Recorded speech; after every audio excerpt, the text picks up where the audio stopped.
ಎಲ್ರಿಗೂ ನನ್ನ ನಮಸ್ಕಾರ. ಎಲ್ಲರೂ ಹೇಗಿದ್ದೀರಾ? ಎಲ್ಲರೂ ಆರೋಗ್ಯ ಚೆನ್ನಾಗಿರಲಿ ಅಂತ ನಾನು ಆಶಿಸ್ತೀನಿ. ಹಾಗೆ ನಿಮ್ಮ ಆರೋಗ್ಯ ನಿಮ್ಮ ಕೈಯಲ್ಲಿ. ಇದನ್ನು ಹೇಳ್ತಾ ನಾನು ವಿಡಿಯೋ ಸ್ಟಾರ್ಟ್ ಮಾಡ್ತಾ ಇದ್ದೀನಿ. ಇವತ್ತಿನ ಟಾಪಿಕ್ ಬಂದು ಡೆಂಗ್ಯೂ ಚಿಕನ್ಗುನ್ಯಾದ ಬಗ್ಗೆ.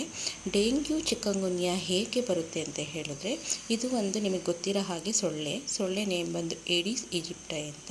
ಈ ಸೊಳ್ಳೆ ಕಚ್ಚೋದ್ರಿಂದ, ಅಂದರೆ ಸೋಂಕಿತ ಸೊಳ್ಳೆ ಕಚ್ಚೋದ್ರಿಂದ ಡೆಂಗ್ಯೂ ಚಿಕನ್ಗುನ್ಯಾ ಬರೋ ಸಾಧ್ಯತೆ ಇರುತ್ತೆ.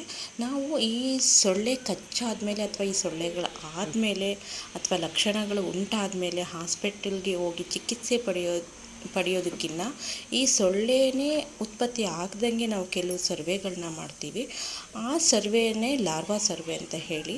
ಅಂದರೆ ಈ ಸೊಳ್ಳೆ ಉತ್ಪತ್ತಿ ಆಗೋಕ್ಕಿಂತ ಮುಂಚೆನೇ ನಾವು ಅಲ್ಲಿ ಬ್ರೇಕ್ ಡೌನ್ ಮಾಡಿದ್ರೆ ಸೊಳ್ಳೆ ಉತ್ಪತ್ತಿ ಆಗೋದು ನೋಡ್ಕೊಂಡು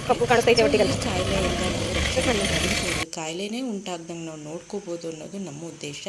ಇದಕ್ಕೆ ಸಂಬಂಧಪಟ್ಟಂಗೆ ತಿಂಗಳಲ್ಲಿ 2 ಬಾರಿ, ಅಂದರೆ ಮೊದಲನೇ ಶುಕ್ರವಾರ ಮತ್ತು 3ನೇ ಶುಕ್ರವಾರ ಅರ್ಬನ್ ಏರಿಯಾಗಳಲ್ಲಿ ಲಾರ್ವಾ ಸರ್ವೆ ಅಂತಲೇ ಇಲಾಖೆಯನ್ನು ಮಾಡಿಸ್ತಾರೆ. ಸೊ ಇದಕ್ಕೆ ಸಂಬಂಧಪಟ್ಟಂಗೆ ನಾವಿಲ್ಲಿ ಸರ್ವೆ ಕಾರ್ಯನ ಮಾಡ್ತಾ ಇದ್ದೀವಿ.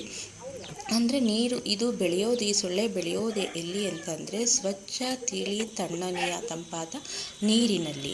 ಸೊ ಹಾಗಾಗಿ ನಾವು ಎಲ್ಲಿ ನೀರನ್ನು ಸ್ಟೋರ್ ಮಾಡ್ಕೊಳ್ತೀವಿ, ಸಾಮಾನ್ಯವಾಗಿ ಮನೆ ಮುಂದೆ ಇಟ್ಟಿರೋ ಡ್ರಮ್ಮು, ಬ್ಯಾರ್ಲು, ಬಕೆಟ್, ಬೇಸನ್ ಇತ್ಯಾದಿ, ಹಾಗೂ ಮನೆ ಒಳಗಡೆನೂ ಸಹ ಡ್ರಮ್ಗಳಲ್ಲಿ ಸ್ಟೋರ್ ಮಾಡ್ತಾರೆ. ಮತ್ತು ಫ್ರಿಡ್ಜ್ಗಳಲ್ಲಿ ಕೆಲವು ಫ್ರಿಡ್ಜ್ ಬ್ಯಾಕ್ ಸೈಡ್ ಅದು ಟಬ್ಬಲ್ಲಿ ನೀರು ಸ್ಟೋರ್ ಆಗುತ್ತೆ. ಸೊ ಅಂಥ ಕಡೆ ಎಲ್ಲ, ಮತ್ತು ಮನೆ ಸುತ್ತಮುತ್ತ ವೇಸ್ಟ್ ಎಸೆಯೋದು, ಡಬ್ಬಗಳು, ಖಾಲಿ ಡಬ್ಬಗಳು, ಟಯರು, ಹಳೆ ಕಾಲದ ಒಳಕಲ್ಲು, ಈ ಥರದ್ರಲ್ಲೆಲ್ಲ ನೀರು ಸ್ಟೋರ್ ಆಗಿ ಅಲ್ಲಿ ಸೊಳ್ಳೆ ಉತ್ಪತ್ತಿ ಆಗುತ್ತೆ. ಸೊ ಆ ಸೊಳ್ಳೆಗೆ ಸಂತಾನೋತ್ಪತ್ತಿ ಮಾಡಬೇಕು ಅಂದರೆ ಅದಕ್ಕೆ ಸ್ವಚ್ಛ, ತಿಳಿ, ತಣ್ಣನೆಯ ನೀರು ಬೇಕು.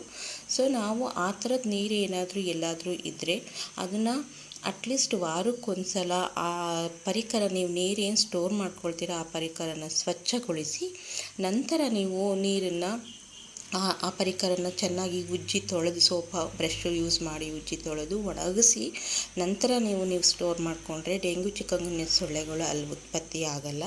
ಇದು ನಮ್ಮ ಉದ್ದೇಶ.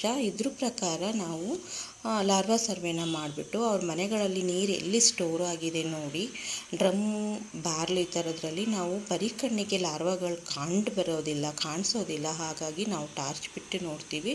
ಕೆಲವು ಮನೆಗಳಲ್ಲಿ ಹೇಳಿದ್ರೆ